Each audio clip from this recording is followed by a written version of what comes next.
பாசிப்பருப்பு கத்திரிக்காய் சாம்பார் எப்படி செய்யறதுன்னு பார்க்கலாம். அதுக்கு ஒரு குக்கரில் 1/2 கப் அளவுக்கு பாசிப்பருப்பு சேர்த்துட்டு ஒரு 4 தடவை கழுவி 20 நிமிஷம் ஊறினதுக்கு அப்புறமா 2 கப் அளவு தண்ணி சேர்த்துட்டு 15 சின்ன வெங்காயம், ஒரு பெரிய சைஸ் தக்காளி, 3 பல் பூண்டு, 2 பச்சை மிளகாய், 4 கத்திரிக்காய் இந்த மாதிரி சின்ன சின்ன கட் பண்ணி சேர்த்துக்கோங்க. 1 டேபிள் ஸ்பூன் சாம்பார் பொடி, 1/4 டீஸ்பூன் ஜீரகம், 1/4 டீஸ்பூன் மஞ்சள் தூள் சேர்த்துட்டு மூடி போட்டு ஒரு 4 விசில் விட்டதுக்கு அப்புறமா இந்த மாதிரி மேஷ் பண்ணிக்கோங்க. அப்படி இல்லைன்னா மத்து வச்சு கூட நல்லா கடைஞ்சிக்கோங்க.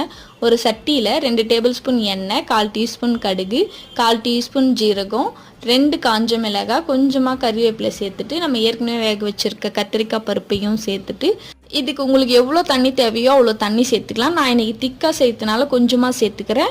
1 டீஸ்பூன் உப்பு சேர்த்துட்டு நல்லா மிக்ஸ் பண்ணி நல்லா கொதிச்சதுக்கப்புறமா 1/4 டீஸ்பூன் பெருங்காயத்தூள், கொஞ்சமாக கொத்தமல்லி இலை தூவி இறக்கிட்டா ரெடி. இது இட்லி, தோசை, பொங்கல் இது கூடலாம் சாப்பிட சூப்பராக இருக்கும். ட்ரை பண்ணி பாருங்கள். என்ஜாய்.